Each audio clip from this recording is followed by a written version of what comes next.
உன்னை தெய்வம் என்பதா, குருநாதன் என்பதா, என்னை பார்த்து பார்த்து வளர்ப்பதனால் அன்னை என்பதா, உன்னை கடவுள் என்பதா, கருணை வடிவம் என்பதா, உன்னை கடவுள் என்பதா, கருணை வடிவம் என்பதா, ஐயா ஞானதானம் தந்த உன்னை தந்தை என்பதா, உன்னை தெய்வம் என்பதா, குருநாதன் என்பதா,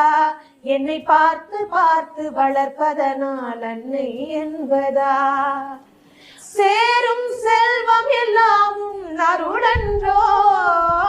பாடும் பாடல் எல்லாம் உன் தயவன்